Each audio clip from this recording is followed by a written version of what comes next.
No, I was on a big submarine for the hunt for Red October. Oh, you got me going again. I know. All right. Next. Your next picture, old pictures of these guys? Yeah, do you have any old ones? Well, actually, the two of you have been here in Atlanta before, back in the early 90s. As I recall, Gates, you were a little bit under the weather at the time. I still remember that? I still am, yeah. It's the humidity. No, yeah, I had a cold or something. You had a cold, yeah. as I recall. And I still want to figure out who that guest was. And then what happened? Well, as I recall, the reason I wasn't able to get a photograph or an autograph with you in a photograph is because you had a cold and you didn't want to, be contagious with your fans. So. Wow. So yeah, I why. usually like to be contagious with my fans. Yeah. But that time I just didn't want to be. Who in the audience, if you live here locally, remembers the Castlegate Hotel in Northwest Atlanta? Yeah, I believe that's where the two of you were. Jonathan, you were at the Sheraton Century Center. What year was that? Jonathan was here in '88, and you two were here in '92, '93, somewhere in 20 years ago. Time frame. Yeah, I also had a 1-year-old baby with me, probably. The two of you were here at separate conventions. This was back in the day when conventions could only get one cast member at a time. So, welcome to DragonCon, and we're pleased to have all three of you.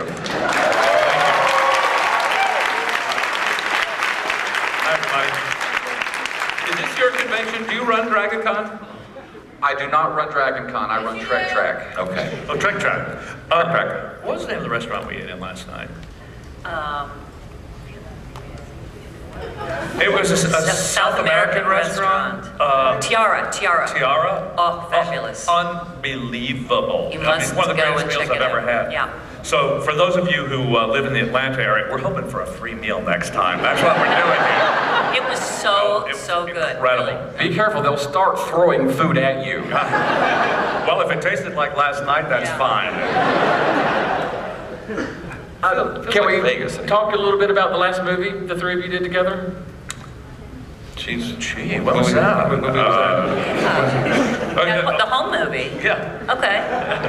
The one with George Takei and Marina and Michelle? Exactly. That one? Nemesis. Oh, Nemesis. Oh, yeah.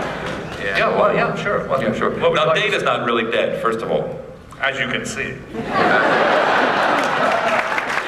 I was one of the people who believed Data didn't die. Right. I heard that movie wasn't that good, Nemesis. I never saw it. Matter of opinion. Yeah. You were good in it. It was your story. Not really. You were pretty good in it. Well, thanks. Were you any good in it? Brent, I wanted to ask you about that. You're listed as having contributed to the story. Correct. You've got a third of the credit. Well, I'm third of the money names, so that kind of stands to reason. How much money did you make on that? I'm curious to know, did you contribute specific elements to the story, or was it more of a collaboration? I contributed specific elements to the movie, actually. I would love to know what specific elements. Believe it or not, the elements that I contributed were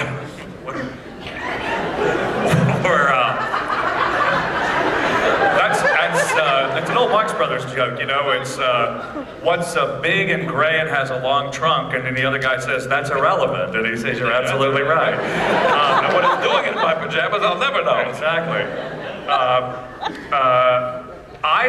The only thing I really contributed was some of the action sequences.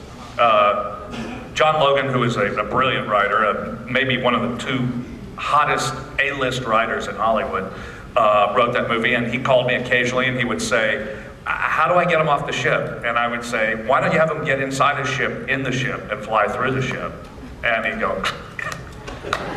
and so it was really action stuff. I had very little to do with Data, other than to say, I thought it would be a good idea if they blew him up.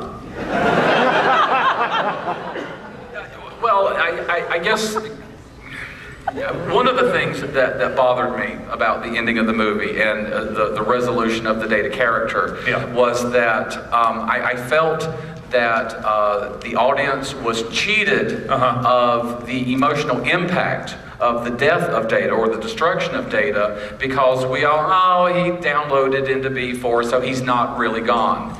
So was that deliberate to leave us with the feeling that Data's not really gone? Well, or... you're assuming everybody feels like you.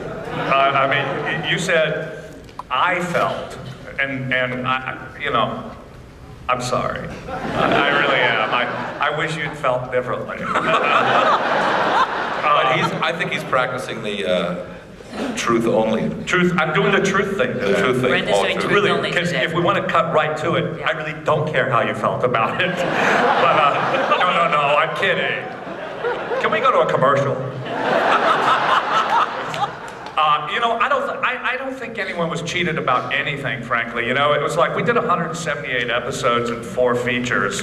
At what point on the line do you feel cheated? You know, I think he's talking about the death of Data.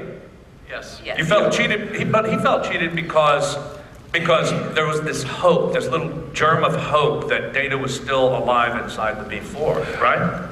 Isn't that what you said? No. That's what he said. No, it isn't. No, he wanted to. No, he wanted to be in the room. Remember when we were all in the room crying about Data being dead? We were in Right, Patrick's that's room. right. We're drinking wine. Exactly. That's right. That's the scene. He wanted to be in that for scene. instance, when Spock died at the end of the Wrath of Khan, we felt like that he was truly dead. Which he wasn't. Which he was. True. When Tasha He was or died, he wasn't? Well, he came back, didn't he? Yeah, he's not dead either. Did I come back? Wait, Spock's in the next movie, and Shatner And too. now he's in the next movie. What about All right, go ahead. Let's get really philosophical. Okay. All right. So- And when Tasha died, we felt that that was a true death. And yet she came back. And yet she came. And yet that was a death that she brought on herself. Right, exactly. That was suicide. Look, let's that was face it. career suicide. Just about the truth. You know what? You need to get it out, man. You need to just have your cry right now. Go for it. It's okay. We're all friends here. We love you. We cried when I did that scene. I know you did. I was in my trailer eating lunch at the time. We cried then. Yeah. We cried when Tasha left. Tasha left us. Remember Patrick was singing, The hills are alive. He was. He really was, green actually. lawn on Yeah, that there was a big big green hill, and he was singing The Sound of Music at her death. Did we cry when you were dragged back into the Into the black tar? slime. Yeah, we loved it. We Yeah. kind of laughed when you Man. kept going back. I was the only one stupid enough to get into black slime. Yeah. With Well, it was early on, you know, wonderful, yeah. with Will Toms. Yeah. I had it in my contract, Best, no black best. slime. Metamucil and black printer's ink. That's what it was. That's right. It's a glamorous profession, really. We're so enjoying being with you. This is really good. Thanks.